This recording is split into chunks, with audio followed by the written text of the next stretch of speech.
15 da tarde, horário de intenso movimento na frente deste supermercado. O segurança do carro forte sai do local com uma espingarda calibre 12. Outro agente vem carregando malote com dinheiro. Na sequência, mais outro funcionário fortemente armado. É justamente neste momento em que surge um bandido no meio da rua e já passa a atirar na direção dos seguranças.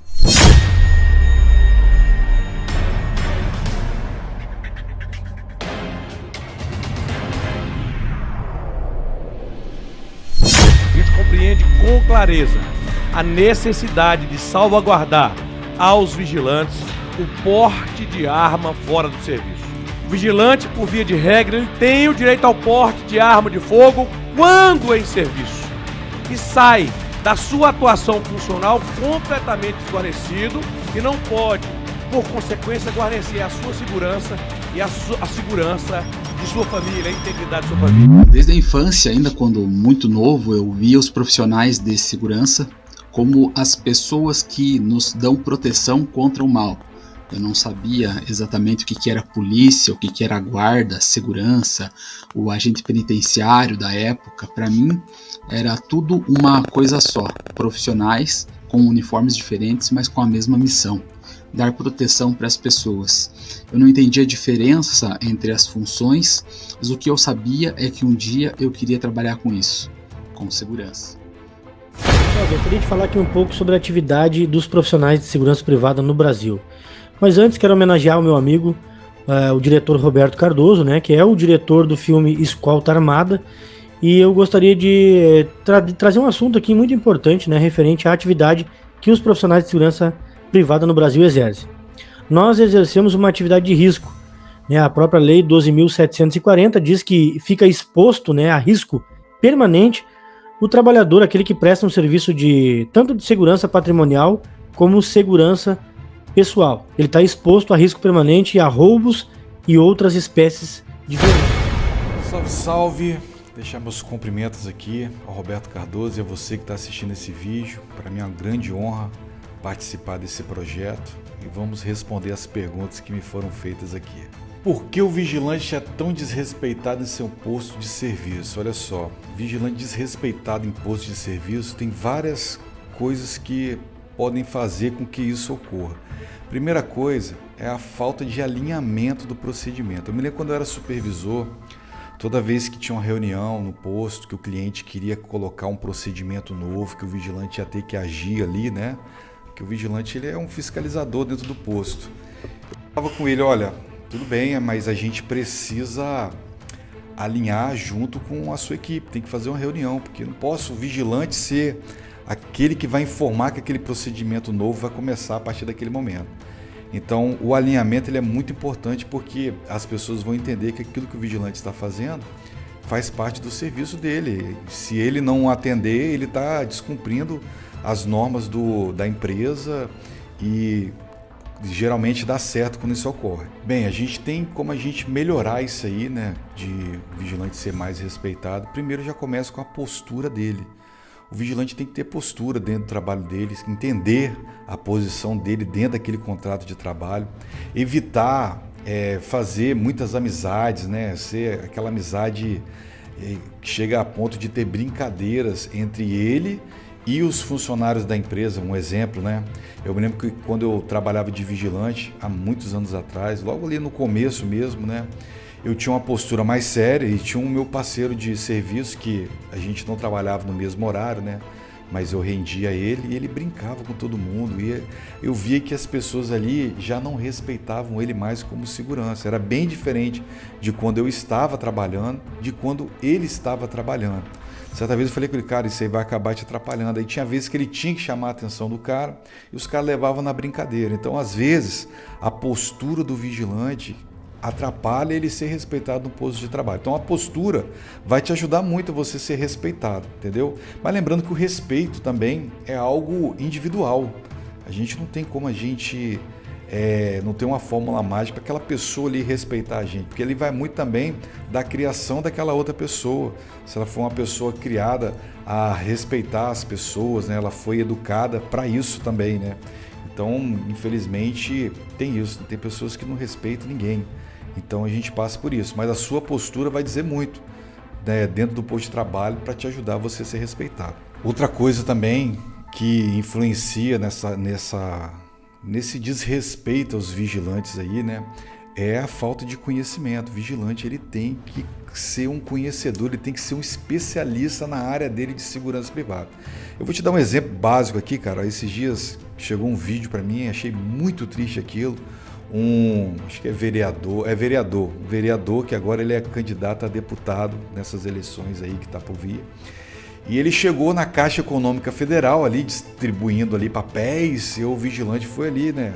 Acredito que a mando do gerente, para ele parar de fazer aquilo ali dentro daquele showzinho que ele estava fazendo dentro do banco. E ele começou a gritar com o vigilante, e ele aprendeu o vigilante, porque ele estava fazendo o trabalho dele, que é fiscalizar, que ele aprendeu o vigilante por desacato. Então aí vem o conhecimento. O vigilante teve uma postura muito boa, foi atrás dele, porque o vídeo corta, né? Mas quem conhece esse vídeo, o vigilante não, conversou com ele numa boa, ele saiu, ele foi atrás. Por quê? A pessoa que não tem o conhecimento daquilo ali, ela cresce, ela acha que você não tem o conhecimento, ela vai crescer para cima de você, e se você mostrar para ele que você não sabe de nada, ele vai crescer mais ainda, né? Aquele vereador, ele pode realmente te prender por desacato, mas dentro da função dele. Ele é fiscalizador da prefeitura, ele não é fiscalizador de algo que é federal. Por exemplo, a Caixa Econômica Federal é um estatal, né? Mas é um órgão federal. Se acontecer um sinistro ali dentro da Caixa Econômica Federal, não vai chamar a Guarda Civil Municipal, não vai chamar a PM, vai chamar a Polícia Federal. Então ele não estava dentro de um órgão da prefeitura, tá? Para ele poder prender alguém por desacato. Ele não estava fiscalizando ali um órgão da prefeitura, então ele já estava errado. Tá? Ele estava ali distribuindo ali, dando seu showzinho, entregando seus papéis e falando que ia prender um trabalhador. Veja bem, cara, um cara que está trabalhando, vigilante está trabalhando, fazendo o trabalho dele, e o outro lá entregando panfleto ali, papel, não sei qual era o intuito dele. Mas quando o vigilante sabe do direito dele, o vigilante poderia chegar para ele e falar assim: vamos fazer o seguinte, então eu vou chamar a polícia, porque você não está aqui num órgão da prefeitura para você fiscalizar, e você não vai me prender por desacato, não, porque eu estou trabalhando, e você não está nas suas funções, você não está fazendo a sua função, porque isso aqui não é um órgão da prefeitura. Então aí, com certeza, já ia mudar, porque é aquilo que eu te falei, o cara ele vê que você não sabe e ele cresce, mas quando você mostra que sabe, ele vai ter que recuar, porque ali não é lugar dele fiscalizar nada que não é um órgão da prefeitura. Então muitas vezes o conhecimento, eu falo, vigilante, ele tem que ser um especialista de segurança. Você não pode fazer o curso de vigilante simplesmente ir lá e não, já fiz tudo que eu tinha que fazer, eu tenho o curso de vigilante, posso trabalhar de vigilante. Cara, o maior beneficiado por você ter conhecimento é você mesmo. É você saber o que falar, saber o que argumentar, né? Isso aí vai te ajudar no seu posto de serviço. Então muitas vezes você é desrespeitado porque o cara grita com você, fala alto com você e você não sabe se o que ele está falando é verdade ou mentira, você acaba ficando quieto. Então o conhecimento também vai te ajudar você a ser mais respeitado. Okay? Meu pai, ele trabalhou mais de 20 anos com vigilância noturna. Ele se aposentou no ano de 2003 e eu só via meu pai 2 vezes por dia.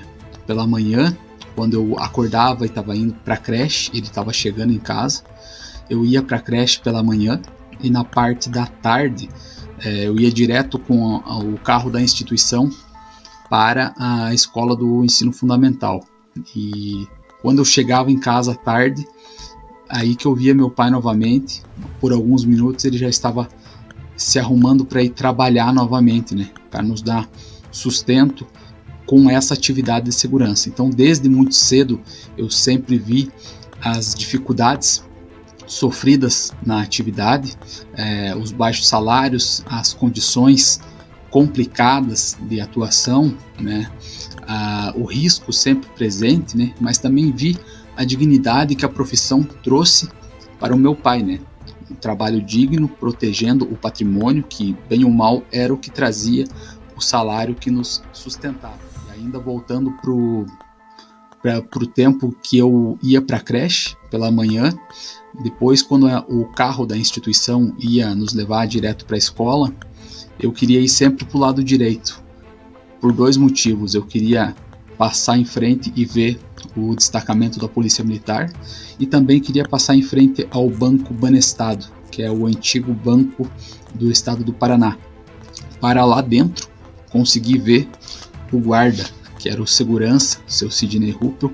Então, desde muito cedo sempre tive esse respeito pela profissão, essa admiração, e hoje eu consigo honrar essa profissão. Não sou apenas mais um dentro da categoria, mas sempre tentando ser um a mais pela valorização, honrando cada vez mais essa categoria que é importantíssima para toda a sociedade. Nós temos também o decreto 89.056, que fala no artigo 5º que os vigilantes, né, têm a finalidade, né, de impedir e inibir ações criminosas. Também temos a portaria 3233, que diz que as atividades de segurança privada, elas são complementares às atividades de segurança pública, e que a finalidade da segurança privada, do vigilante propriamente dito, é de garantir a incolumidade física e a integridade do patrimônio.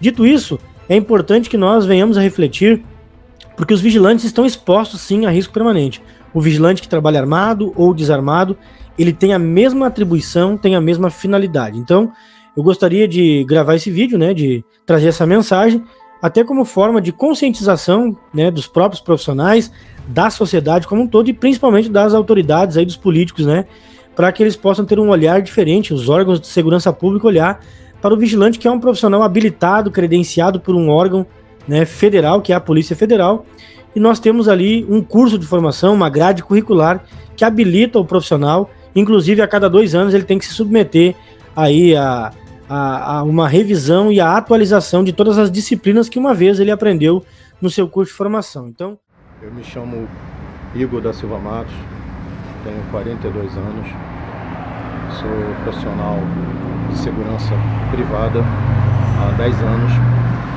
Desses 10 anos vividos entre vigilante patrimonial, vivenciei 6 anos de escolta armada, das quais entre Souza Cruz, aqui no Rio de Janeiro, Sedex, Correios em geral, né? E minha última missão foi servir escoltando cargas perecíveis e cargas de eletroeletrônico de uma grande rede de supermercado em geral, aqui do Rio de Janeiro. Eu venho contar um pouco a minha história do que ocorreu há quase 2 anos atrás, que houve uma invasão num depósito dessa rede, onde eu fazia prevenção patrimonial como escolta, né, e foi invadido por um grupo de 30 marginais bem armados, né, entre fuzis e pistolas, vasta munição. Isso aí apareceu em várias redes de televisões, canais no caso, né? E repercutiu muito. A necessidade da gente o quanto antes. A polícia do Rio de Janeiro identificou 2 integrantes de uma quadrilha suspeitos de ordenar o assalto ao depósito de uma grande rede de supermercados. Cerca de 30 criminosos utilizaram caminhões para invadir o local e levaram 15 milhões de reais em carga. Um segurança morreu e outros 2 estão internados. As imagens mostram o momento em que os criminosos chegam ao centro de distribuição. Eles invadem o local com um caminhão em alta velocidade e quase atropelam um segurança. Um carro dá apoio à ação. Aqui é possível ver quando o bando ataca outros vigilantes, que revidam. Um deles é atingido na cabeça e fica caído no chão. Fortemente armados, os assaltantes tentam se proteger. Eles se aproximam do segurança baleado e parecem revistá-lo. Em seguida, entram com o veículo. Logo depois, outro caminhão usado pela quadrilha chega para participar do roubo. Já dentro do centro de distribuição, os criminosos agem calmamente. Usam empilhadeiras para fazer a limpa no depósito, de onde levam aparelhos eletrônicos avaliados em 15 milhões de reais. Na hora de ir embora, mais ousadia. Com um dos caminhões de marcha ré, eles derrubam uma cerca de proteção e assim facilitam a fuga do grupo, que escapa em comboio. O assalto aconteceu na madrugada de segunda-feira no centro de distribuição do grupo Pão de Açúcar, em Duque de Caxias, na Baixada Fluminense. Cerca de 30 criminosos participaram do roubo, usando os 2 caminhões que aparecem nas imagens e mais 6 carros. Os bandidos conseguiram fugir para o complexo de favelas da Maré, na zona norte da capital. De acordo com a Polícia Civil, os agentes chegaram a fazer um cerco para interceptar a quadrilha e até trocaram tiros com o grupo. A corporação esclarece que não pôde continuar a perseguição aos criminosos por causa da determinação do Supremo Tribunal Federal, que impede a realização de operações policiais em comunidades do Rio durante a pandemia do novo coronavírus. Apesar disso, os investigadores já identificaram os mandantes do crime, Rodrigo da Silva Caetano e Luiz Carlos Souza, que está preso em Bangu. Um dos caminhões usados no assalto foi recuperado. A polícia disse que a carga do outro veículo foi distribuída pelos criminosos no interior da favela Nova Holanda. 3 seguranças foram baleados na ação. Leandro Chaves da Silva, que morreu na hora, e outros 2 que permanecem internados em um hospital da Baixada Fluminense. O estado de saúde de um deles é grave. Um criminoso também foi alvejado na cabeça. Matheus Marques da Silva foi socorrido e está internado em estado grave. Na lei, uma modificação, entendeu, no nosso estatuto, para nós profissionais da segurança privada, que atuamos na escolta, que atuamos no carro forte, em geral, entendeu? Porque é triste, perdi, entendeu? Um amigo, 2 outros amigos ficaram gravemente feridos, mas estão bem hoje. Infelizmente com sequelas, que foi logo o primeiro que combateu logo na entrada na ação contra os bandidos, mas infelizmente foi covardemente alvejado, né? E o que eu pude fazer, eu fiz, mas infelizmente a maioria vence, né? Éramos 4 carros, né? Com cada carro 2 homens, né? Nesses carros. Quem pôde fazer alguma coisa fez, quem não pôde se ausentou e buscou abrigo e proteção, porque nessas horas é o que a gente tenta fazer para se proteger. Eu não pude fazer nenhuma coisa nem outra. A mensagem que eu quero deixar é que o Sindicato dos Vigilantes, pelo menos do Rio de Janeiro, ele não vai conseguir grandes avanços se nós não tivermos representantes no Congresso Nacional.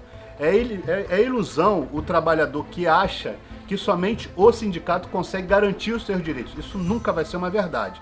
A realidade é que juntos nós conseguimos mais. E nós só iremos conseguir avançando na política brasileira. Vocês estavam fazendo um documentário no Rio de Janeiro, o sindicato de vocês. Fala um pouquinho desse documentário. Então, o sindicato ele faz um trabalho de conscientização do trabalhador, um trabalho que ele visa fazer o trabalhador entender a necessidade do trabalho sindical e o trabalho da política dentro do sindicato. Se o trabalhador não tiver essa consciência de que ele precisa se fortalecer junto com o seu sindicato e junto com a política brasileira, nós só iremos ter perda ao longo do tempo. O documentário de vocês falam sobre a troca de armamento.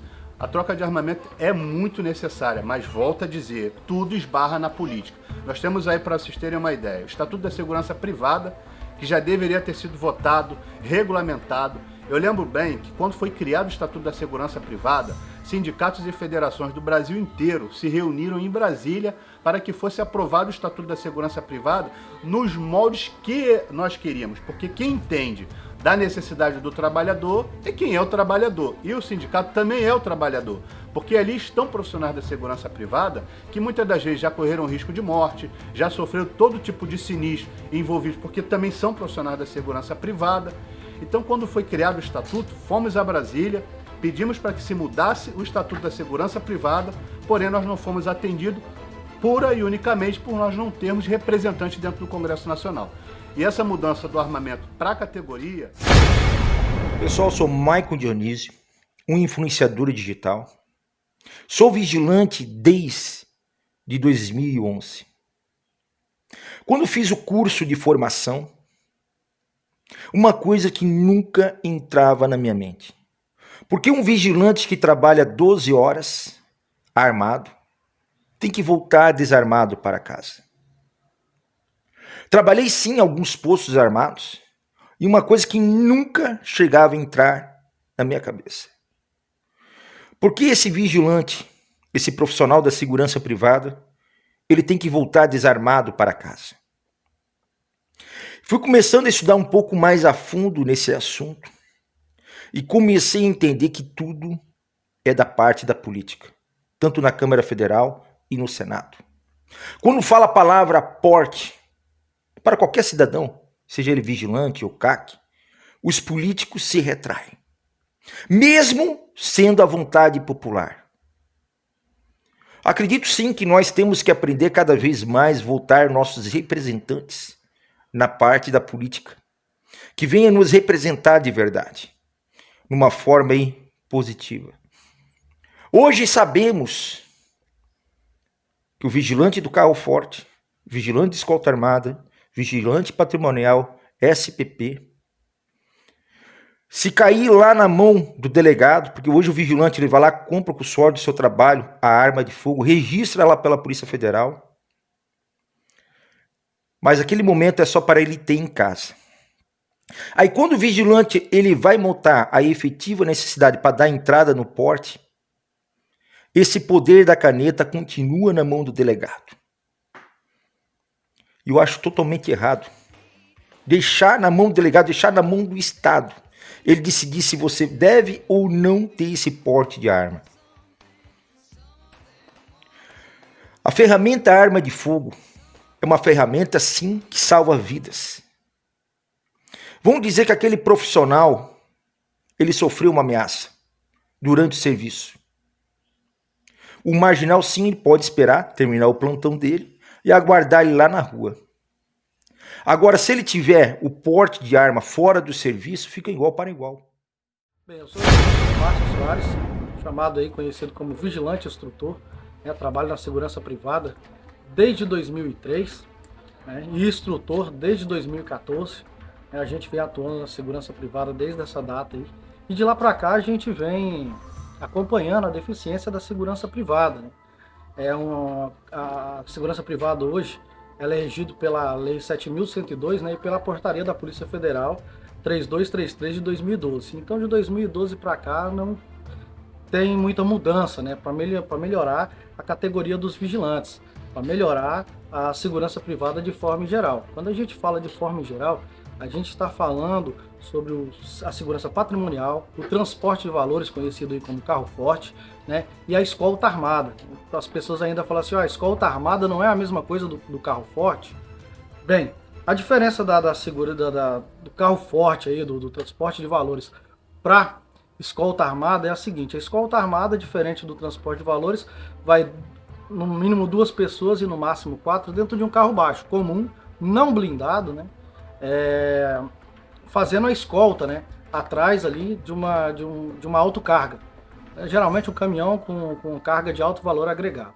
Então a segurança privada, desde de 83, ela não tem melhorias no quesito armamento. Hoje a gente sabe que nos dias atuais, hoje, a segurança pública teve suas melhorias. O crime organizado aumentou o seu poder de fogo, o seu poder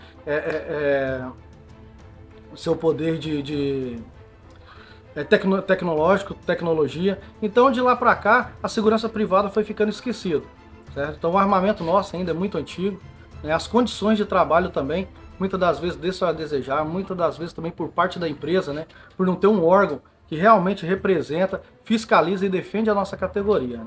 Temos a Polícia Federal hoje, e a Polícia Federal mesmo, ela não tem efetivo suficiente. Não adianta a gente pegar e crucificar a Polícia Federal por não fazer a sua fiscalização. Mas o grande problema também é que ela não tem efetivo suficiente para fiscalizar toda a segurança privada no Brasil. Hoje aí a segurança privada, os vigilantes de forma geral, tem um contingente aí que soma 8 vezes mais o contingente do Exército Brasileiro. Então, quer dizer, a gente hoje está meio que abandonado. A segurança privada, o vigilante, no geral, ele tem essa cultura aí de que eles não são unidos. A gente às vezes fala assim, não é unido por conta de quê?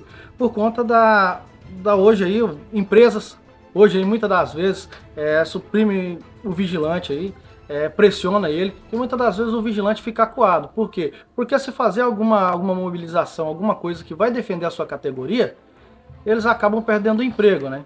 Ou chega um supervisor, um gerente, um diretor de empresa e fala, ó, se você participar de determinada situação, manifestação, ou greve, ou paralisação, acaba perdendo o emprego, né? Então, muitas das vezes, são pressionados por conta disso. Então acaba, não é nem muito por conta do vigilante não ser unido, muitas das vezes é por conta por essas condições, né? Uma vez que o vigilante hoje, ele é regido pela CLT, então é uma empresa como qualquer outra, né? Apesar que ele recebe um treinamento diferenciado aí para ser um vigilante, mas hoje não é um cargo público, não é um cargo onde ele tem uma certa estabilidade. Infelizmente hoje a segurança privada, uma das deficiências dela é esse, né? A gente tem uma lei aí de 1983, onde tem aí um estatuto a ser aprovado, o Estatuto da Segurança Privada, o qual ele foi feito aí por especialistas, né, entre aspas, aí, da segurança, especialistas em segurança. Então não chegou a procurar um vigilante de transporte de valores, um vigilante patrimonial, um vigilante de escolta, um vigilante de VSPP, que é o vigilante de segurança pessoal privada, no ditado popular guarda-costa. Então não procurou esses profissionais para saber o que tinha que ser melhorado. Porém, o Estatuto da Segurança Privada já ajuda. No entanto, ele está hoje, tem um senador que está sentado em cima dele, né, dentro do Senado aí, e infelizmente isso aí atrapalha, né, a evolução da categoria. E no isso a gente vê a cada dia que passa os profissionais aí vindo perder sua vida aí por ato decorrente do serviço. Mudar a lei. A gente tem que mexer lá em cima, né? Passar pela Câmara Federal, passar pelo Senado e ir para a sanção.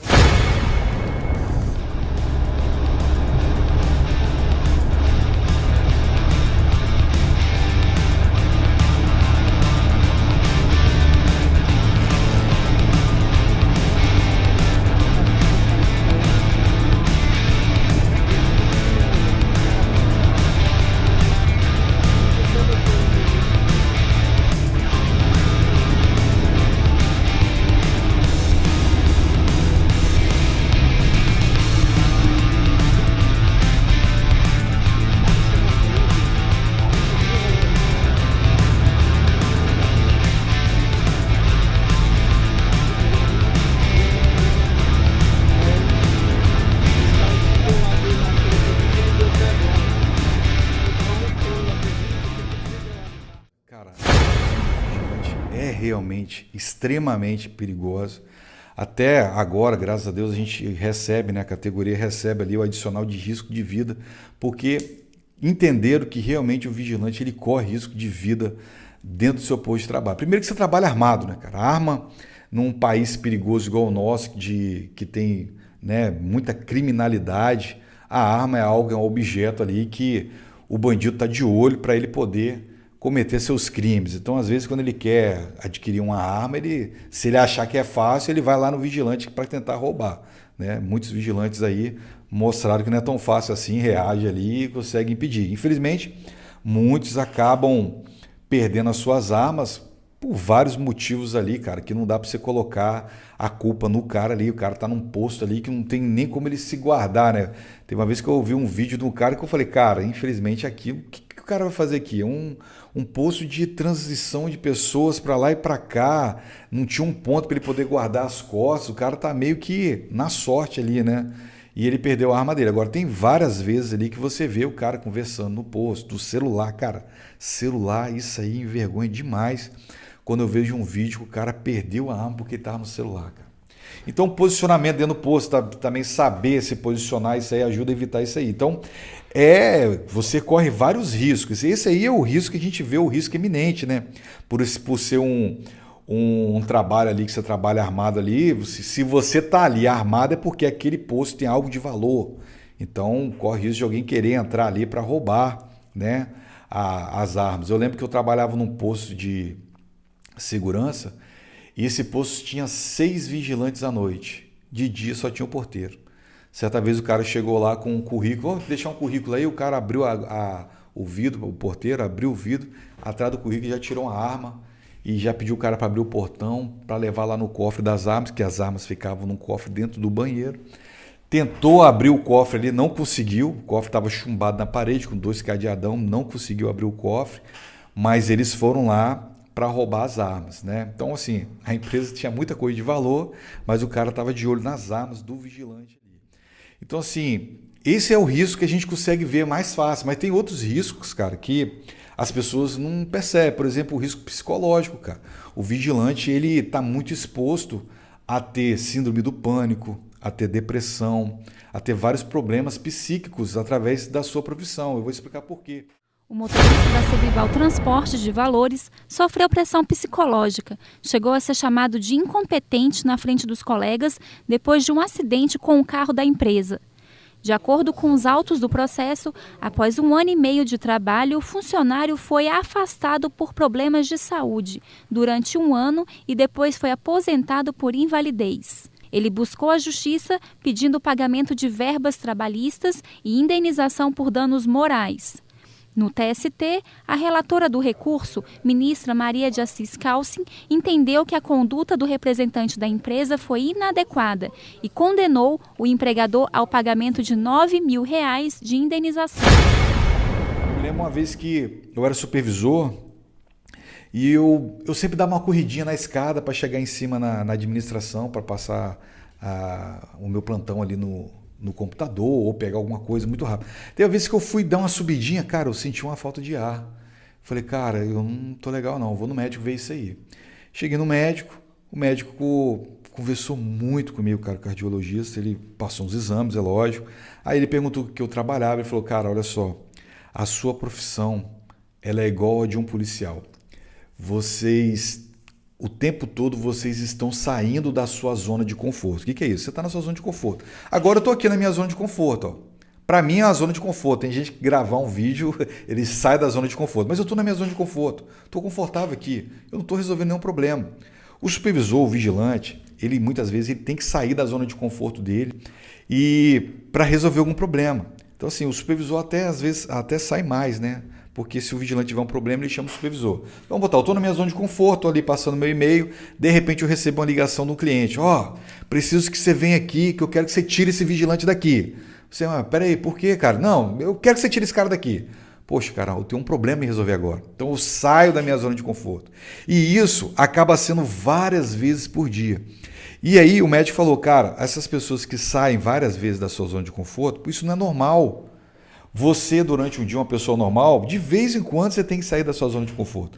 O supervisor, o policial, o vigilante, por várias vezes ele tem que sair da zona de conforto dele. Isso aí é um passo para você ter síndrome do pânico. E aí ele falou, Dilão, daqui a pouco, se você adquirir síndrome do pânico, até mesmo reclamar, se uma pessoa te der um troco errado, você não vai querer discutir, porque você não vai querer ficar saindo da sua zona de conforto ali. Isso aí gera uma síndrome do pânico, que é um passo para a depressão. Então, esses são os riscos que a gente não vê, né? A gente não vê, a gente só sabe quando a gente vai no médico, o médico dá uma explicação boa, igual esse médico me deu aí. E... Não só acredito, como tenho certeza que é muito perigosa. O vigilante, ele corre risco 12 horas de trabalho, não 12 horas. Eu vou dizer que o vigilante em si, por ser vigilante, corre risco o tempo todo. Mesmo no trabalho, como fora do trabalho. Só pelo fato de ser vigilante, né? E, sem dúvida, a profissão de vigilante é muito perigosa. Rapaz, uma boa pergunta. Para falar de segmento perigoso, temos que falar também de região, né? Região, estado. O carro forte, transporte de valores, é muito, mas muito perigoso, mais na região sul e também no Nordeste, onde aconteceram e acontecem maiores casos, né, de ataque a carro forte. Praticamente todo mês, né, em um lugar, em alguma cidade no Nordeste, acontece lá um ataque a carro forte. Hoje na região Sudeste, São Paulo, região Sudeste ali em geral, não acontece tanto, mas aconteceu muito.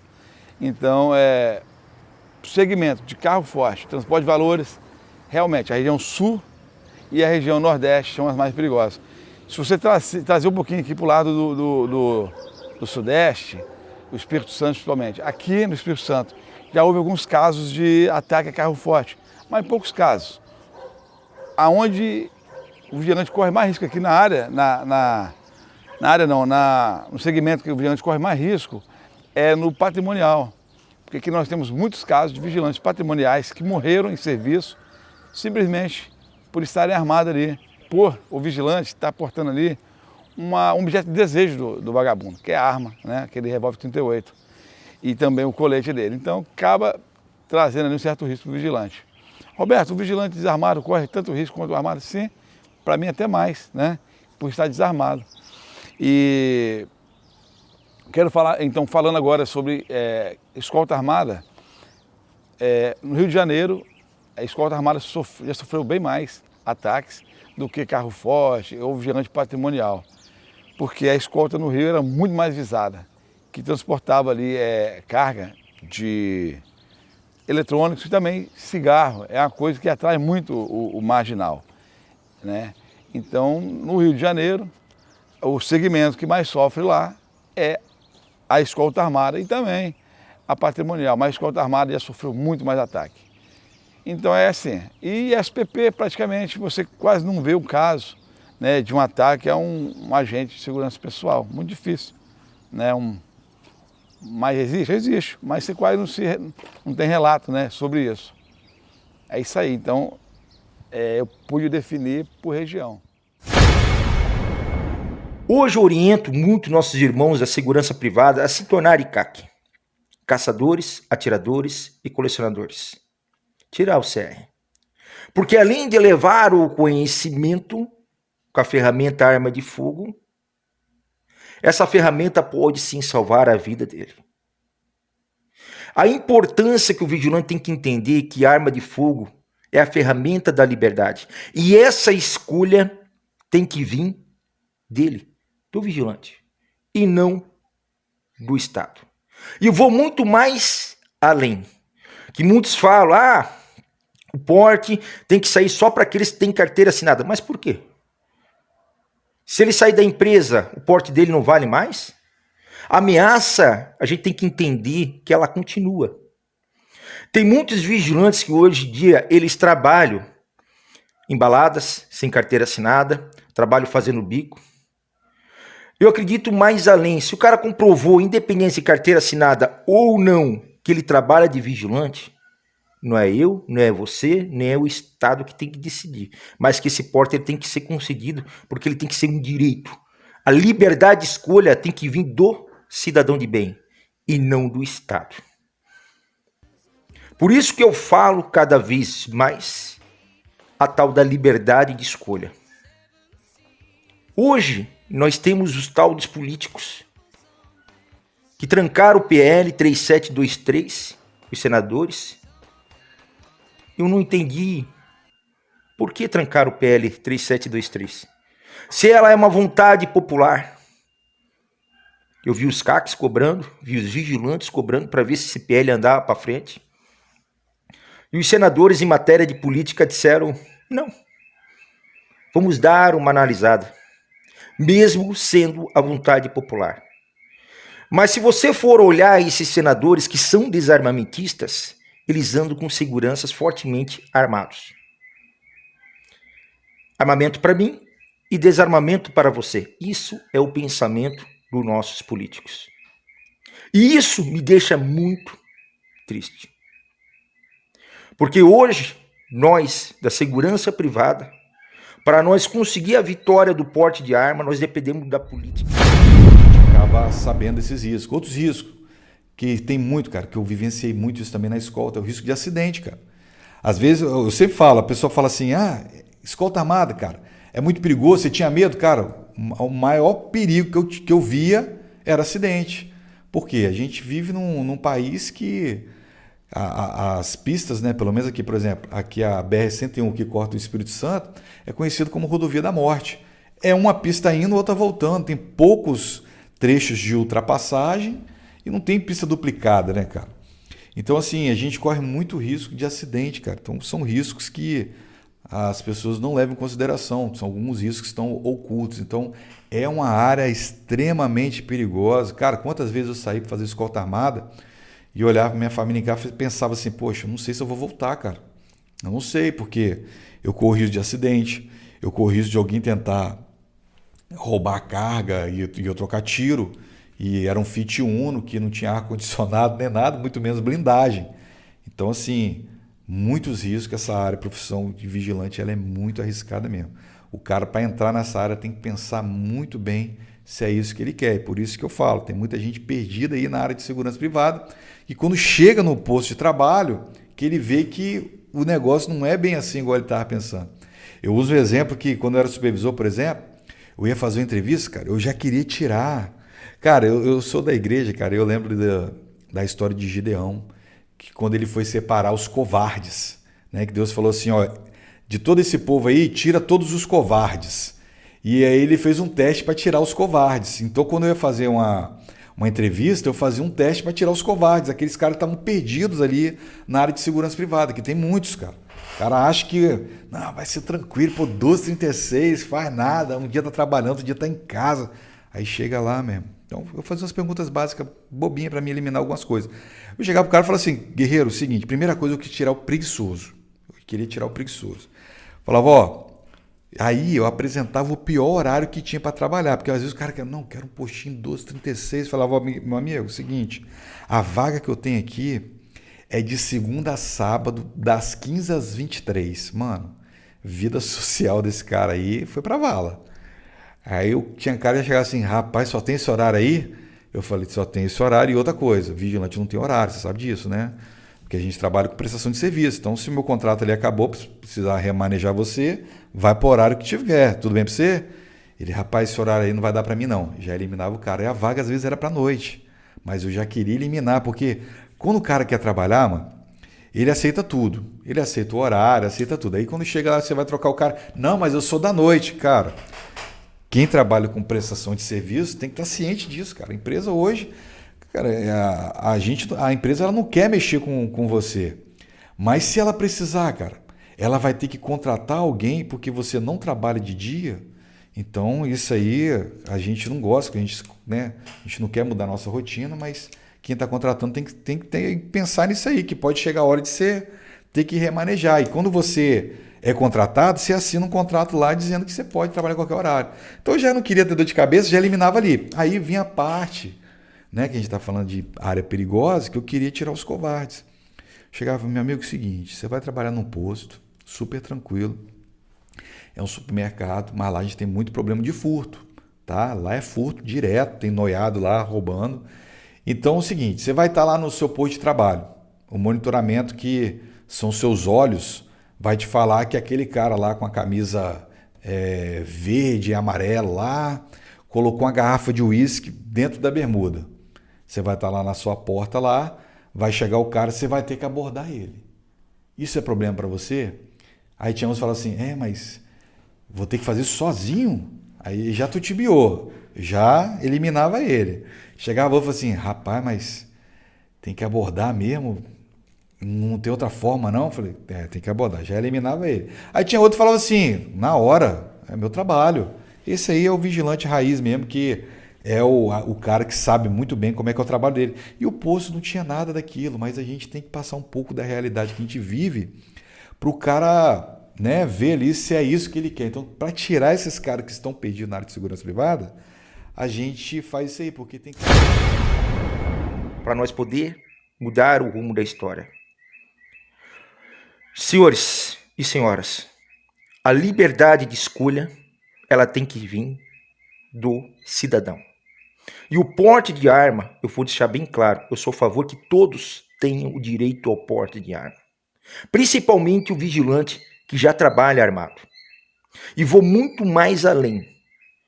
Se esse vigilante ele perdeu o emprego, ele continue com o porte de arma dele. Se ele estiver fazendo bico, esse porte tem que ser concedido. Ah, mas Maicon, aí todo mundo vai querer virar vigilante para tirar o porte de arma, porque não sei o quê, papapá. Senhores e senhoras, essa liberdade de escolha tem que vir do cidadão de bem. A partir do momento que ele comprove que ele é cidadão de bem, que ele tem uma renda, não é eu, não é você, que vai decidir que ele deve ou não ter esse porte de arma. Isso sim é a tal da liberdade de escolha. Essa liberdade de escolha ela tem que vir do cidadão de bem e não do Estado. E se ele errar, que ele seja punido, ele mesmo, aquele que errou. Mas o direito da liberdade de escolha do coletivo, daqueles que andam certo, que sejam mantidos. Então deixo aqui meu depoimento e que Deus abençoe a todos. Aqui quem fala é Maico Dionísio, com a liberdade do pensar, a liberdade de expressão. Rapaz, posto de serviço mais perigoso patrimonial. A área hospitalar é uma área muito perigosa, né? E uma área que dá muito problema e traz muito problema pro vigilante. No hospital ali é um lugar que acolhe pessoas doentes, pessoas que estão passando mal, que estão procurando se tratar de alguma enfermidade e tal. Mas também passa muitas pessoas de má índole. Ali você passa passa pelo vigilante ali, traficante, assaltante, assassino, pedófilo, né? Então, e outra coisa, e essas pessoas que passam pelo vigilante têm um contato muito próximo com o vigilante. Porque o vigilante acaba se tornando um ponto de referência e informação para essas pessoas que procuram o hospital. Então, tem uma proximidade muito grande. Temos fatos aí de pessoas que se aproximou do vigilante e tentou ali roubar a arma do vigilante, tomar. Não só tentou, como conseguiu tomar a arma do vigilante. Alguns vigilantes muito espertos, né, conseguiram ali reverter e pegar a arma de volta, mas correu sério risco de ter sua vida ceifada ali, né? Por quê? Porque é um posto perigoso. E você, que nem eu falei, passa todo tipo de pessoa, gente de bem, gente do mal também. E você não tem como adivinhar, mas você desconfia, mas você tem que dar informação. Então você vira um ponto ali de referência. Então eu acho a área hospitalar muito perigosa. Qualquer área, hospital, UPA, unidade de saúde, né, toda a área hospitalar. Existem uns outros postos também, que são perigosos. Indústria também, porque nas indústrias eles não têm um critério, né, com contratação nas empresas terceirizadas. E ali vai todo tipo de pessoas, né? Igualzinhos que vão no hospital, pedófilo, assassino, traficante, todo tipo de bandido. Então, acaba ali levando certo risco também para o vigilante. Rapaz, essa lei nossa aí está ultrapassadíssima. Ela foi criada em 83, né? E de lá para cá nunca teve uma melhora, né? Só mexe somente nas portarias. Tivemos uma alteração na portaria agora em 2023, maio de 2023, que extinguiu aí a 3233 e veio a nova portaria 18045/23. Mas não trouxe muita novidade, muita melhoria não para a categoria. Eu acho que a lei precisa ser melhorada e muito. Mas eu acredito que a minha geração aí de profissional de área de segurança privada vai passar e nós não vamos ver essa melhoria não, tá? Em 83, quem é vigilante das antigas vai lembrar muito bem disso, que para entrar na polícia era muito fácil, bastava ter também o ensino médio, né? Ensino médio não, bastava ter o ensino fundamental como vigilante. Para entrar na polícia é quase que pegar laço. Porém, o salário do vigilante naquela época era bem maior e superior ao do policial militar. Então o policial militar às vezes via aquela diferença salarial e migrava, ele saía da polícia e ia para a segurança privada por causa do salário. Mas olha só, instituições que têm praticamente ali mesma função, porém uma pública, outra privada, e uma se deslanchou, né? Evoluiu, a Polícia Militar evoluiu muito de 83 para cá, e tanto em armamento, em procedimento, favorece o trabalho do policial militar. E o vigilante, infelizmente, está lá estacionado ainda, do mesmo jeitinho, em 1983, não evoluiu uma vírgula sequer da lei. Então ele continua, né, ultrapassado, com armamento arcaico aí, que é o revólver. Não dispenso um revólver, eu acho uma arma, puta de uma arma, muito boa. Quem tem o domínio de um revólver sabe o que eu estou falando, né? É uma arma muito boa. É uma arma que já mandou muitas pessoas aí para o cemitério. E vem mandando até hoje. Mas já passou da hora, né, cara, da gente ter uma uma mudança nesse sentido do armamento. Então, para poder mudar o armamento, tem que mudar, mexer na lei. E, infelizmente, está na mão dos políticos, eles não querem isso. É isso aí, eu acho que precisa ser mudado, que nem eu falei aqui no princípio dessa pergunta. Precisa ser mudado, mas a minha geração, eu acredito que vai passar e não vamos ver mudança. Já estou com 50 anos, 27 anos na segurança privada e eu não vi ainda essa melhora e não vejo também. Eu faço questão. Graças a Deus eu consigo mostrar um bom trabalho, tenho adquirido sempre um certo conhecimento dentro do setor, tenho um bom networking, recebi já várias propostas para outras funções, declinei dos convites, mas eu sou grato pelas pessoas verem em mim potencial para assumir outros cargos. Eu não vou dizer que eu não vou assumir outras posições, porque o amanhã não pertence a mim, né? A vida é uma escola. Talvez até mesmo a vida me obrigue por necessidade, talvez, eu não sei. Mas eu vejo que hoje eu estou no lugar onde eu consigo fazer diferença e sendo feliz fazendo o que eu faço, sendo quem eu sou. Então eu tento sempre retribuir a categoria por ter dado tudo que me deu e fez ser quem eu sou.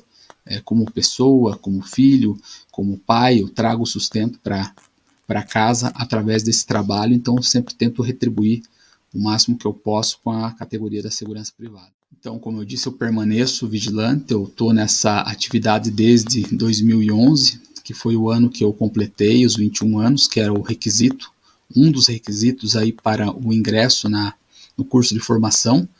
Então, completando 21 anos, eu entrei e desde 2011 estou em atividade como vigilante. O difícil é entender como que os legisladores ainda não compreenderam isso. Aí eu vou me ater apenas a falar sobre a categoria dos profissionais de segurança privada, mas eu sou abertamente a favor de que todos que têm condições mínimas possam portar as suas armas.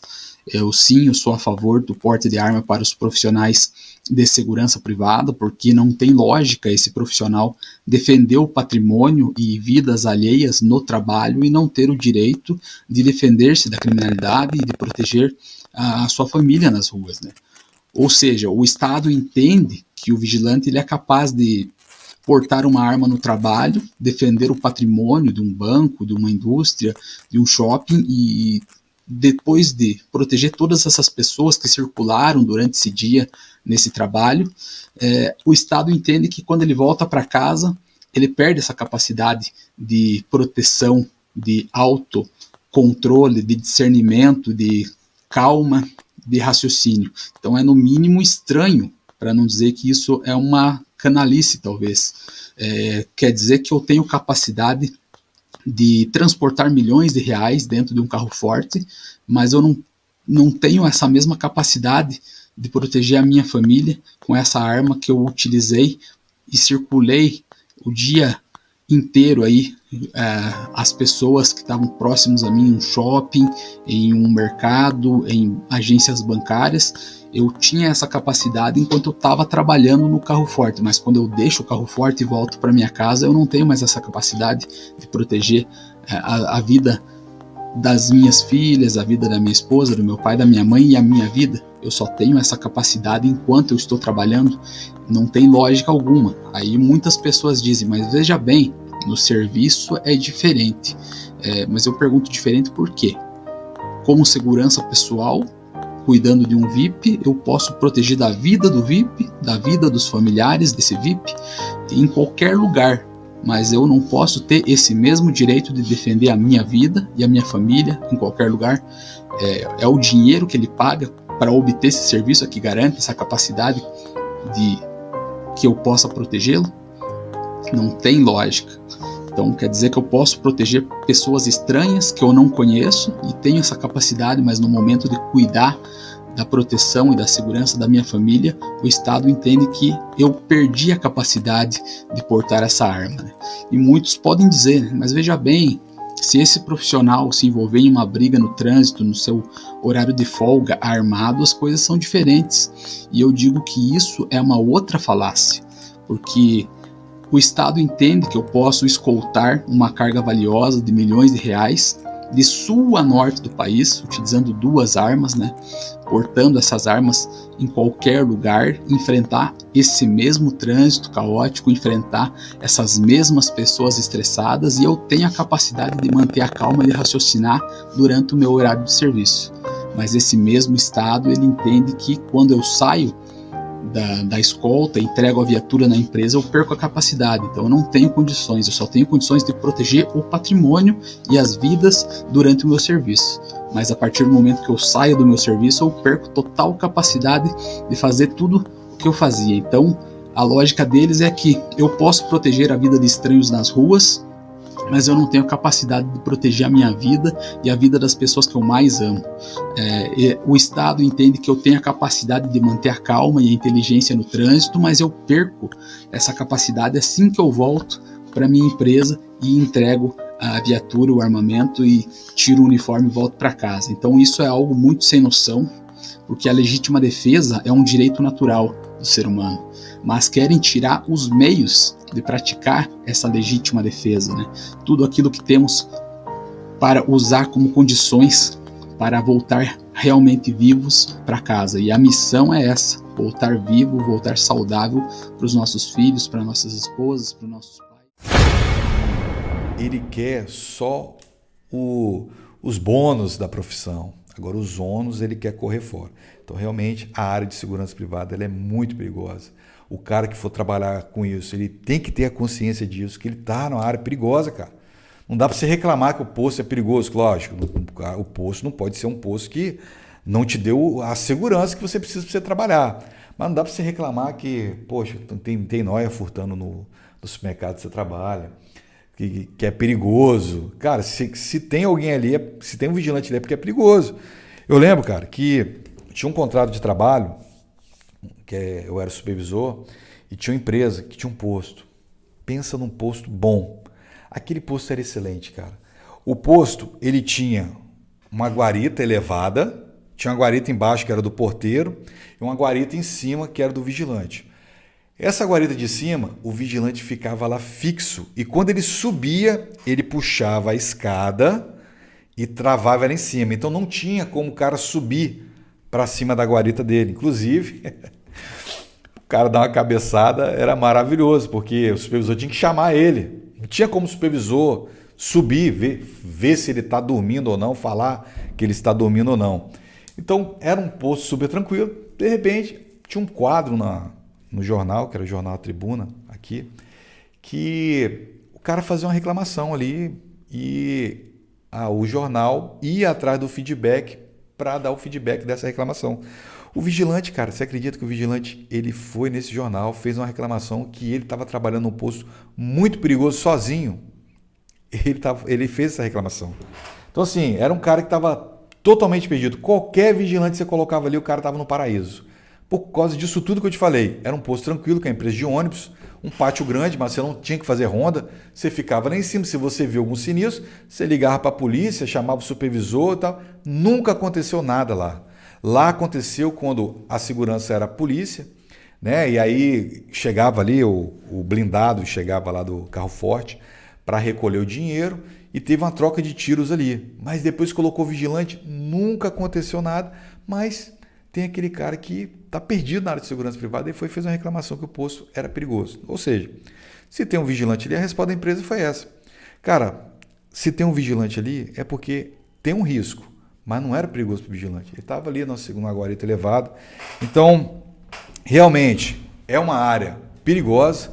O cara tem que entrar consciente disso para depois não fazer esse tipo de reclamação na imprensa aí, né, reclamando que o posto é perigoso. Como vigilante, eu não tive nenhum tipo de troca de tiro, roubo, essas coisas não.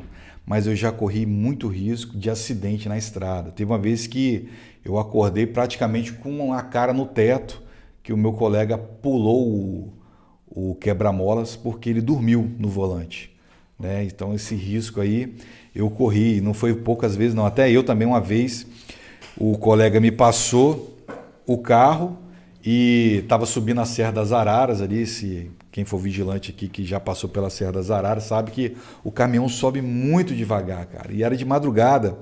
E eu estava ali atrás do caminhão ali, cara, a 50 por hora, 30, que ele subia pesado, bem devagar a Serra das Araras. E teve uma hora que eu dormi e acordei em cima da placa, consegui voltar.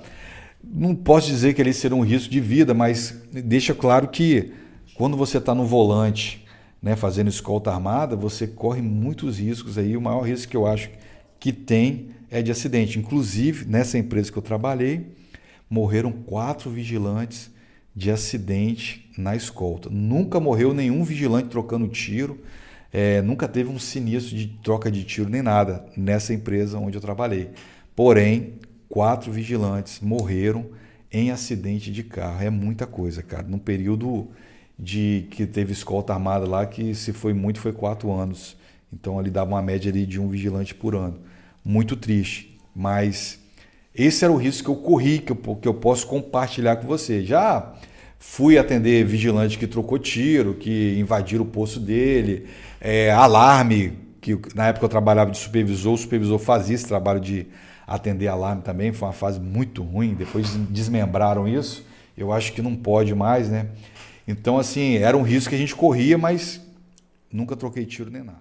A falácia é que as pessoas perguntam, e muitos tentam argumentar com o seguinte questionamento, né? Mas Éder, veja bem, tem muitos profissionais fazendo mau uso do seu porte de arma funcional dentro do seu trabalho. Imagina nas ruas. Eu concordo.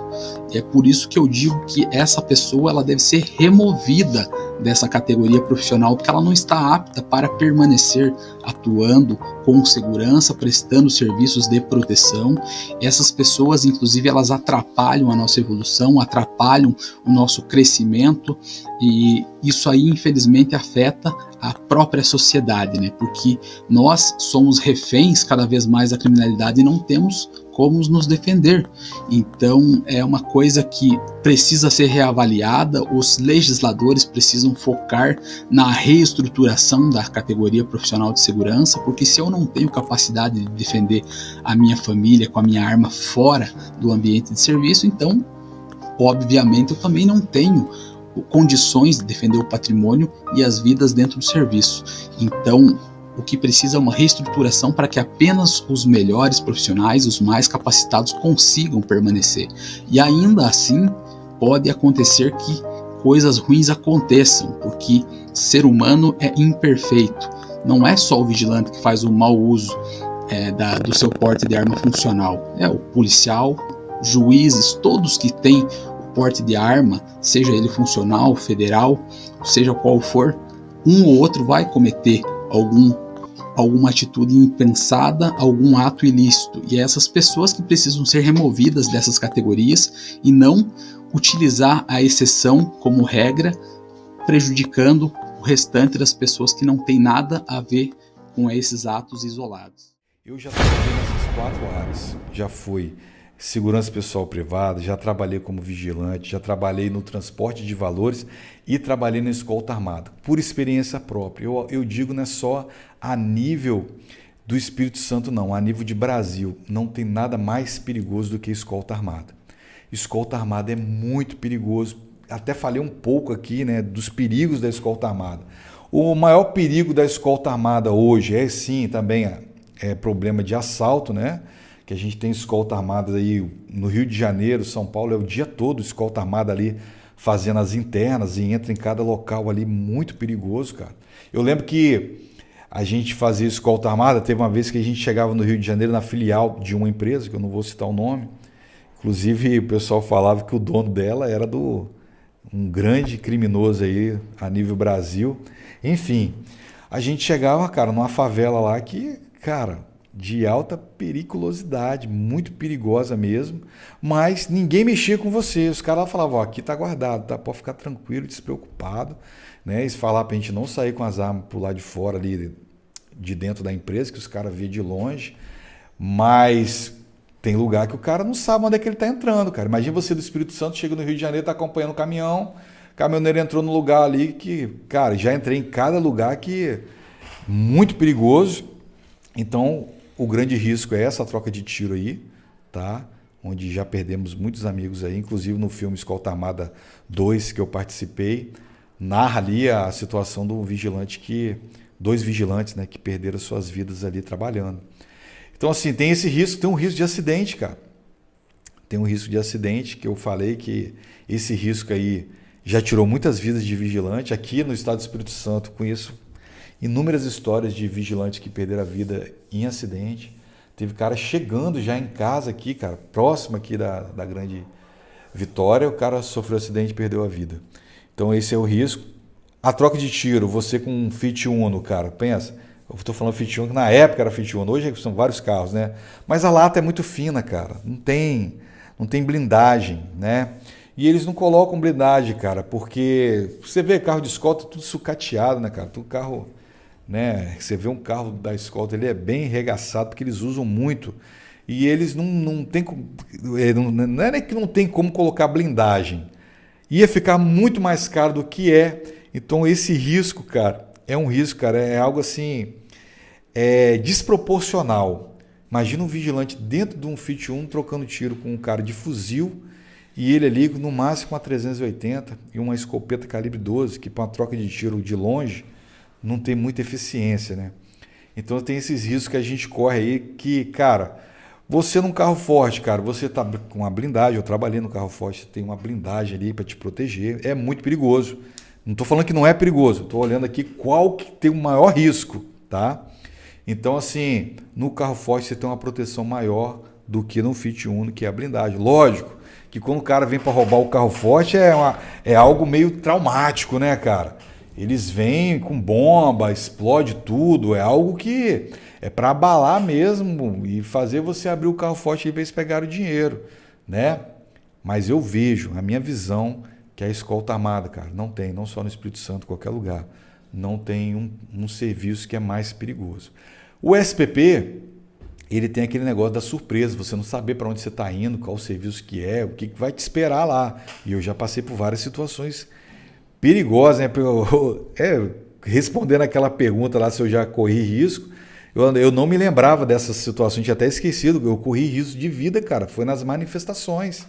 Tá? 2 vezes que eu corri risco de vida ferrenho, nas manifestações, onde a gente tinha que fazer a segurança pessoal dos repórteres, de uma imprensa aí que tinha que esconder a logo do microfone dela lá, que os caras queriam quebrar eles.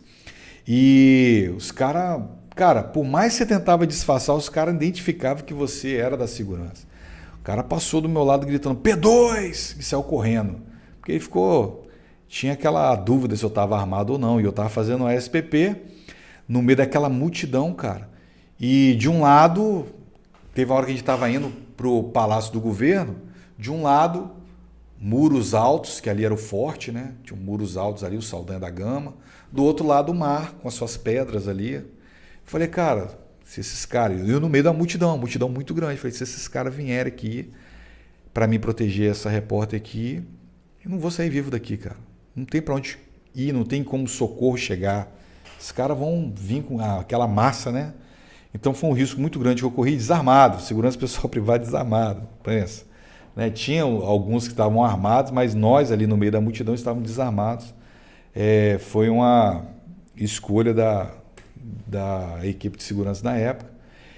E teve uma outra também que eu narro também, cara, numa série de vídeos que eu falo sobre segurança pessoal privada no meu canal, foi que a gente foi fazer a segurança pessoal numa empresa que é uma empreiteira, né, que estava fazendo a obra aqui da Petrobras, e de repente os funcionários fizeram greve, os caras não eram daqui, cara, eram tudo do Rio de Janeiro, de longe, os caras já estavam aqui, o cara falou, rapaz, minha família está passando fome lá onde eu tô lá, que eles não estavam recebendo, estavam em greve.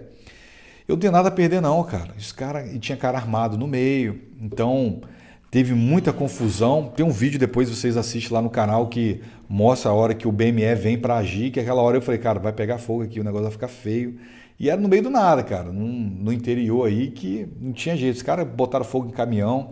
Então esse risco aí, na primeira vez lá que eu estava pensando em troca de tiro e tudo mais, deixei de lembrar desse risco. Então o SPP tem esses riscos de você não saber qual é a missão. Eu lembro que lá falava, pessoal, equipar e partir. Então a gente já sabia, botava a roupa ali, geralmente era no final do plantão ainda, e a gente partia para fazer a SPP. Mas de tudo isso, cara, não tem nada mais perigoso para mim, na minha opinião, tá? Do que escolta armada. E a minha opinião eu dou porque eu trabalhei nas 4, posso falar, tá? Então é difícil o cara, né, achar que sendo que ele não trabalhou. Mas como eu trabalhei, eu posso te dizer para você, cara, a escolta armada, para mim, na minha opinião, não tem nada mais perigoso devido a isso tudo. Acidente, troca de tiro, desproporcionalidade, você está num carro que não tem blindagem e tudo mais, e etc. Eu quero falar também um pouquinho aqui e parabenizar aí a pessoa do Giovanni Rodrigues, que criou a Associação Associação Nacional de Vigilantes. A associação que hoje vem crescendo muito em todo o Brasil. Aqui no Espírito Santo, ela está muito bem representada, muito bem falada aqui pelo Elvio Fidelis. Quero deixar aqui para você, Giovanni, meus parabéns. Você disse aqui que é fã do meu trabalho, também admiro muito o seu trabalho, sou fã do seu trabalho também. Meus parabéns pela atitude, pela coragem, né, cara, de ter criado essa associação e estar batendo de frente aí com políticos, né, e correndo atrás e buscando aí realmente uma melhoria aí para a categoria. É só assim mesmo. E eu tenho certeza que essa associação vai crescer muito mais e vai representar, como já vem representando o vigilante aí em todo o Brasil. O decreto 89.056, ele diz que a segurança privada, que o vigilante, ele tem a finalidade, a função, a atribuição de impedir ou inibir ações criminosas. A portaria 3233, no artigo 1º, ela diz que a segurança privada tem a finalidade de garantir a segurança dos cidadãos e também envolve, né, as políticas de segurança privada envolvem a administração pública. Também nós temos a finalidade da segurança privada, ou do vigilante, propriamente dito, e todas as suas extensões, de garantir a incolumidade física das pessoas e também do patrimônio. O que é interessante é a gente perceber que essa legislação já tão antiga, de 83, como foi muito bem dito aqui, de 83, nós somos hoje vigilantes aproximadamente inativa. Há uma controvérsia, mas os últimos números que nós nos informamos pelo Anuário de Segurança Pública era 1 milhão de vigilantes na ativa. O doutor Alain, que está conosco aqui, que é um dos advogados da nossa associação, ele levantou um dado da Polícia Federal que seriam em torno de 7 milhões de vigilantes. O que eu quero dizer com isso, pessoal?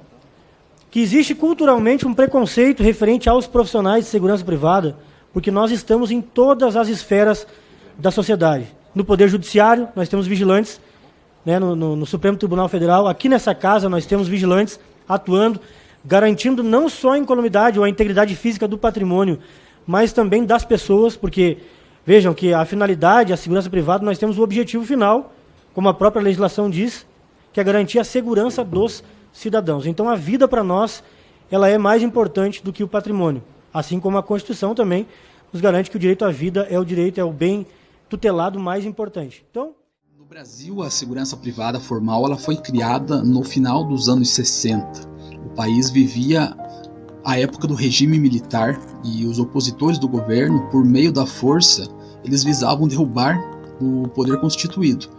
Para isso, eles invadiam as instituições financeiras com a finalidade de roubar, para abastecer esses grupos terroristas, até mesmo para aquisição de mais armas para novos ataques. Então, devido à fragilidade dos mecanismos de segurança dessas instituições financeiras, foi criado o Decreto-Lei, conhecido como o Decreto 1034 de 69, que regulava o funcionamento das instituições financeiras dentro do país, determinando como deveriam ser guardados os valores, como deveriam ser feito a movimentação dos numerários. Então, estabelecia que nesses locais deveriam ter alarmes e dispositivos de segurança, e um deles era a presença ostensiva do profissional de segurança capacitado para proteger os bens, valores e as vidas que ali circulavam, né? A partir desse decreto, as instituições financeiras elas tinham o prazo de 1 ano para se adequarem a esse novo sistema. Entre os dispositivos era obrigatório a presença desse profissional. Esse profissional era um elemento, como diz o próprio decreto, que deveria ter o nome passado aí pelo SNI, que era o Serviço Nacional de Informação. Então era um órgão da Presidência da República, criado em 1964, com a finalidade de superintender e coordenar nacionalmente as atividades de informação e de contra-informação. Somente em 20 de junho de 1983 foi publicada a Lei 7.102, que veio para atualizar e regulamentar a profissão no Brasil. Por conseguinte, ficou no âmbito do Departamento de Polícia Federal a missão de coordenação geral de segurança privada, controle e fiscalização desse segmento em todo o país. Cara, eu acredito, sim, mas eu acho que a segurança privada tem que ser uma mudança de dentro para fora, tá? Você tem que começar a se valorizar. Hoje, cara, eu acompanho muitas redes sociais, né? Porque eu tenho um canal no YouTube, página, Face, Instagram, tudo isso a gente acompanha.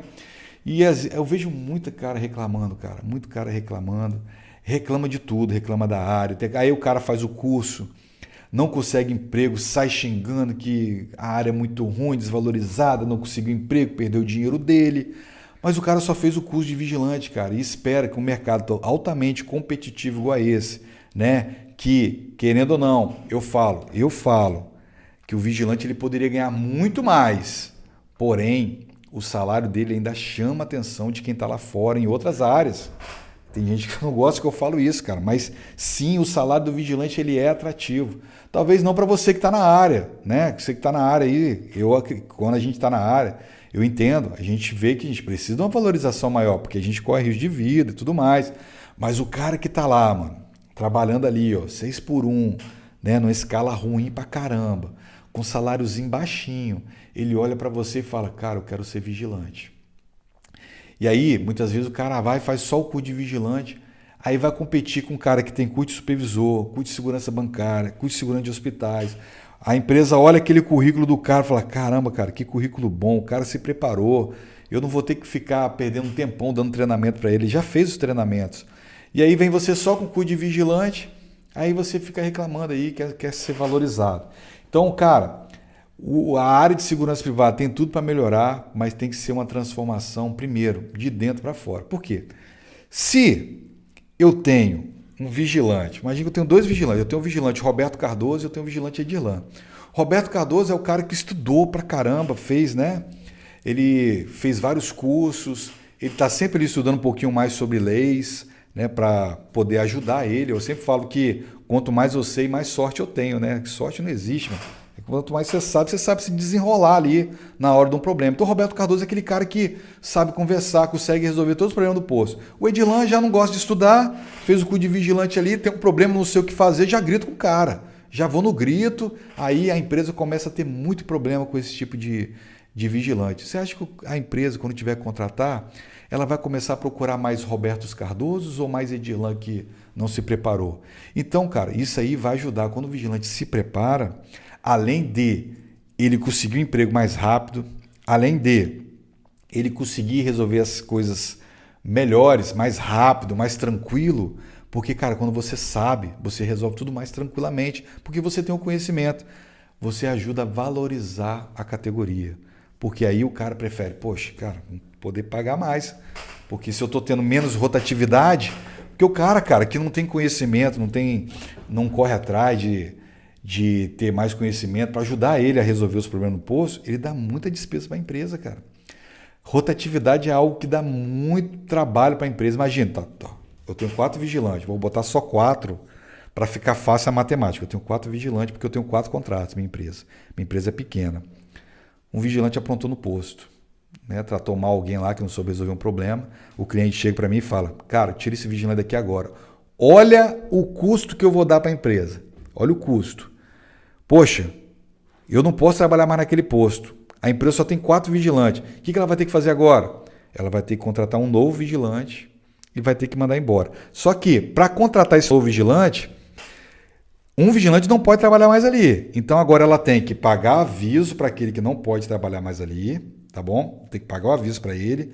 Daqueles 3 que ficaram no posto, vou ter que pagar extra para eles para cobrir essa vaga que está vazia Até eu contratar o cara, ele está apto a trabalhar. Então, olha o custo que tem. Agora, quando eu tenho uma equipe redonda, enxuta, isso aí vai fazer com que a empresa gaste menos e podendo sim valorizar mais esses profissionais aí e melhorar o salário deles, tá? Mas é algo que, por isso que eu falo, é uma mudança que tem que começar de dentro para fora. E eu vou falar para você, o vigilante que estuda, o vigilante que se prepara, ele pode escolher. Se está ruim para você, você está num posto ruim hoje, você está numa empresa ruim, mas se você tem um conhecimento, se você tem currículo, você espalha o seu currículo rapidamente, você consegue outro emprego. Eu tenho um exemplo de um vigilante que eu tenho vários exemplos, vários, mas esse é o exemplo assim que ele encaixa muito do que aquilo que eu acredito. O vigilante, cara, ele durante os 2 anos que ele fez o curso de vigilante, ele não conseguiu emprego nenhum. Ele fez o curso de vigilante de escolta armada, ele fez o básico, né? Ele fez a extensão escolta armada, transporte de valores e SPP. Aí ele caiu naquilo que eu falo. Gasto desnecessário para quem está começando. Por quê? A maioria das empresas não tem custo de transporte de valores. Aqui no estado, por exemplo, hoje só tem 3 empresas de transporte de valores. 3 empresas. Cara, ele é essa ponta azul aqui, ó. Imagina que isso aqui tudo é o mercado.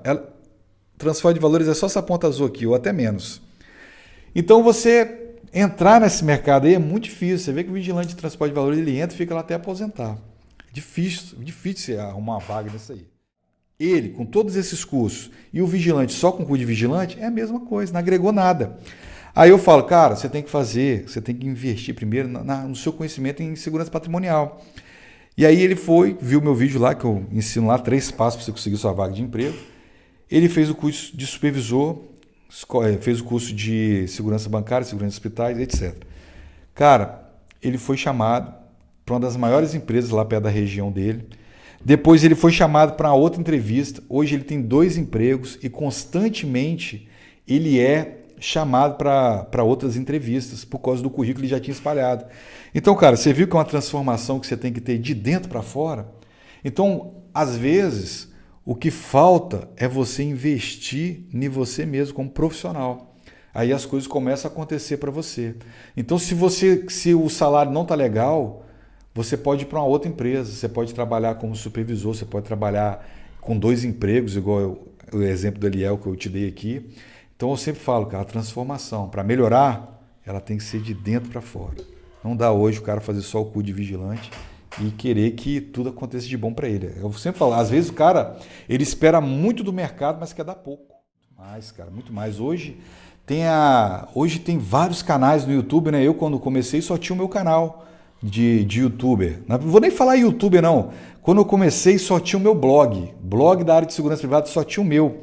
Que eu trazia várias notícias da área de segurança privada. Tudo que saía da área de segurança privada eu colocava lá. Depois eu parti para uma área mais educacional, né? Porque eu vi que os vigilantes procuravam muito saber sobre a sua área, sobre como trabalhar, se aquilo era permitido ou não e tudo mais. Aí eu fui para uma área mais educacional. Cara, não tinha.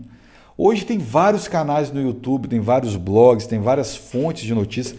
Eu lembro que para fazer um curso fora da portaria, né, que são os cursos de vigilante e extensões, cara, só tinha um curso que vinha aqui, que era um curso de segurança de Israel. Ele vinha a cada 2 anos, custava mais de R$1.000, isso aí em 2003. Ele já custava mais de R$1.000. E a galera fazia, cara. A galera fazia. Tinha também o CAT, né? CAT SWAT, que é do Marcos Duval, que hoje é senador. E depois ele parou de liberar para vigilante fazer, só fazia com policial. Então, não tinha. Hoje tem vários cursos na área de segurança privada, vários cursos que você faz online, cara. Então, o conhecimento chegou. Hoje não tem desculpa para o cara que é da área de segurança privada falar, não sabia. Conhecimento tá aí, cara, até gratuito. Eu mesmo tenho vários conteúdos gratuitos. Eu tenho um e-book lá meu que é sucesso, cara. 20 dicas de como ser um vigilante de sucesso. Eu tenho um e-book lá que eu dou de graça também, que é o Segurança Privada Direito. Tá? É só o cara entrar lá na bio lá do @vigilanteQAP oficial, tem os materiais que eu dou de graça, porque eu acho importante o cara saber essa parte do direito para ele não ser pego de surpresa, cara. Igual eu falei o exemplo lá do cara no banco lá, né? O cara chegou lá, falando asneira numa área que não é a dele, que ele não é fiscal de banco, ele é fiscal da prefeitura, né? Então, o cara tem que ter o conhecimento. Então, às vezes, o cara não sabe se aquilo está dentro da lei ou não. Então, eu separei ali as leis que todo vigilante precisa conhecer, tudo de graça. Então, tem muito conteúdo, cara. O conhecimento está aí para o vigilante. Eu falo, vigilante, tem que estudar, tem PDF ali, cara, que você tem que ter no seu celular, cara. Esse segurança privada de direito mesmo, você tem que estar ali, ó, de vez em quando dar uma lida ali, aprender as leis, que isso aí vai te ajudar a você não entrar no enrascado. Então hoje, cara, não se compara. Eu falo que a gente vive na melhor época para o cara ser um vigilante, um profissional de ótima qualidade, porque a informação forma o cara, entendeu? Antigamente você tinha a sua apostila ali do curso de vigilante que você fez e mais nada. Hoje o seu conhecimento pode ir muito além disso aí, mas depende de você querer. Na verdade, na área de segurança privada, isso aí é inadmissível, né, cara? Os procedimentos, eles têm que ser alinhados, né, entre a empresa contratante e a contratada. Tem que ser feito um plano de segurança, porque senão tudo vira lei, né? Tudo vira norma ali, vem na cabeça do cara. O cara chega lá e fala, não, não pode isso ao vigilante. Pô, mas não sabia que não podia. Como que você não sabia? Não está alinhado em lugar nenhum. Então, eu acho isso muito perigoso, né? Tem um ditado que fala que palavras vão ao vento. Então, cara, segurança é coisa séria, tem que ter um procedimento, tem que ser alinhado e as normas têm que estar no papel para o cara chegar, se tiver uma dúvida, não, gente, olha aqui, ó, realmente o que ele falou está certo, ó, tá aqui, ó, tá anotado aqui e no plano de segurança que ele fez da forma correta. Então, isso aí vai te respaldar para você poder fazer o seu trabalho. Então, senão acaba o vigilante com medo de fazer as coisas, né? De tomar uma ação, sendo que chegar depois vai chegar outro, não, isso aí não pode, isso pode, não pode. Tem que estar alinhado, né? Procedimento, toda empresa tem que ter um plano de segurança. Hoje em dia, a única empresa que tem um contrato de trabalho que tem um plano de segurança é o banco, assim, exigido por lei, né? Que é a Polícia Federal, para liberar para ele ter vigilante no banco, abrir o banco, ele tem que ter o vigilante, tem que ter o plano de segurança que explica ali o trabalho da segurança ali. Mas isso aí deveria ser para todo contrato, cara. Tem um vigilante armado ali, tinha que ter uma exigência aí por lei para ter um plano de segurança ali, para alinhar ali os procedimentos de segurança, que isso é importante. Segurança não se brinca, segurança é coisa séria. Bem, eu quero dizer que foi um prazer participar aqui, né, desse trabalho que o Roberto Cardoso está fazendo aí. Eu tive o prazer já de ter participado do filme Escolta Armada 2. Então, para mim, sempre é um prazer estar participando de tudo que envolve a área de segurança privada. O recado que eu quero deixar para você, vigilante, cara, seja um profissional, né, especialista na sua área. Tem muito conhecimento que você pode fazer aí, até mesmo de forma gratuita, mas nunca deixe de estudar, cara, que o estudo vai fazer a diferença. O estudo vai te dar mais segurança. A gente tem medo daquilo que a gente não conhece. Então, quando você conhece, você faz tudo com mais facilidade. Eu sempre uso o exemplo de quando a gente está aprendendo a dirigir, a gente tem medo, né, de ir numa rodovia, de pegar um fluxo de carro grande, mas depois que você aprendeu a dirigir, você entra naquele fluxo que você nem percebe. Por quê? Porque você já tem o conhecimento te dá tranquilidade. Então, quando você estiver no posto de trabalho, você vai ter que resolver um problema. Se você tiver conhecimento, saber como fazer, isso aí vai te dar muito mais tranquilidade na hora de agir. Então, muitos problemas podem ser evitados assim. Então, estude, tá? Não ache que só o curso de vigilante vai fazer você ali, vai resolver todos os seus problemas. Isso aí é o mínimo básico para você poder colocar uma arma na cintura e trabalhar como vigilante. Mas pense quantos problemas você vai ter que resolver e como que o conhecimento vai ajudar muito você a resolver esses problemas. Eu vou ficando por aqui. A você eu deixo um forte abraço. Fui! Até a próxima! Quero também deixar aqui meus parabéns para o Éder Santos. Cara, Éder Santos também é vigilante, instrutor e escritor, que produziu esses maravilhosos livros. O primeiro livro dele, o segundo livro dele e o terceiro livro dele, que... Ô Éder, isso aqui, cara, é um filme, que você tem um filme aqui, um filme louco, que aí, rapaz, que filme é esse? Dá um filme tanto aqui. Então, Éder, meus parabéns, cara, por esse trabalho e também obrigado pelos presentes que você me deu. Todos eles têm uma dedicatória bacana aqui. Muito obrigado. Também a gente produziu 2 filmes também sobre a segurança privada, que é o Escolta Armada 1 e 2. né? Esse filme aqui colocou a gente conhecido em todo o Brasil. Esse aqui também. E hoje nós temos esse filme aqui até na Califórnia, passando lá. E eu fico super feliz e orgulhoso com isso. Que é um trabalho produzido aqui no Espírito Santo, sem nenhum recurso, sem nenhum patrocínio, apenas com paixão à sétima arte e com a participação de alguns loucos como eu, assim, que aderiram à minha ideia, né, abraçaram a minha causa e vieram aqui ser atores desse filme. Na verdade, ninguém é ator. O único que teve uma experiência como ator foi o Cezinha, né, que participou do filme Tropa de Elite, mas o restante aqui ninguém é ator, mas eu acho que teve uma boa entrega e deram conta do recado e o filme ficou bacana. Vou fazer agora, se Deus quiser, tudo der certo, o primeiro filme no Brasil que fala sobre a segurança patrimonial, histórias de um vigilante. E se tudo correr bem, se Deus quiser, a gente inicia esse trabalho esse ano ainda. Não vou fazer promessas, porque produção independente é foda. Acontece alguma coisa com o equipamento, aí a gente para, aí tem que buscar recurso para poder consertar aquilo, porque não tem patrocínio e acaba demorando. Eu vou e falo uma data e não cumpre, parece que eu sou um cara que não tem palavra, mas tenho sim. Sempre eu gosto de entregar aquilo que eu me proponho a fazer, né? E isso aí. Eu quero que você curta, Vigilante, esse documentário. Tem bons depoimentos aqui dos pessoal que participaram aqui, tanto do Éder Santos, como do Maicon Dionísio também. Também quero parabenizar também o Edirlan Soares. Cara, o depoimento dele aqui falou tudo sobre o que propõe esse vídeo. O Márcio Soares também esteve aqui pessoalmente conosco, participou do nosso filme, está aqui na capa do DVD e também deixou aqui um bom depoimento também. Pega esse vídeo, Vigilante, espalhe o máximo que você puder. Esse documentário não é exclusivo do meu canal, não. Ele é exclusivo do canal de todos os youtubers que participaram desse documentário. Então não importa se você vai ver aqui no meu canal, se você vai ver no canal do Éder Santos, no Edirlan Soares, do Márcio Soares, do Giovanni Rodrigues, não importa onde você vai ver, veja. E quando você assistir, compartilha, né? Tem muita informação bacana aqui. Então vale a pena você assistir e compartilhar com os profissionais. Na internet, se você buscar aí no Google, você vai encontrar milhões de informações. Antigamente tinha ali um PM ou um civil que trazia um pouquinho de informação sobre a lei, muito rasa, bem pouquinho mesmo.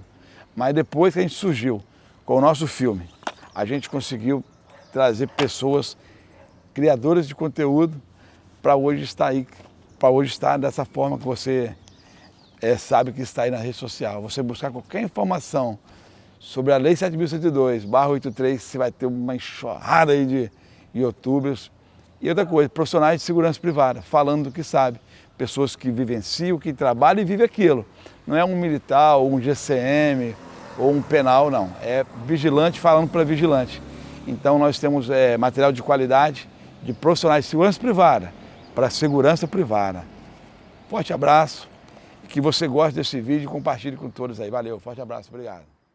Um abraço para o Roberto Cardoso, um abraço para todos os vigilantes, todos os profissionais de segurança privada do Brasil, né, de todas as suas extensões, pessoal de transporte de valores, escolta armada, segurança pessoal privada, pessoal de grandes eventos, né, e também os vigilantes patrimoniais. Um abraço, força e honra, e juntos somos muito mais fortes. Valeu, pessoal.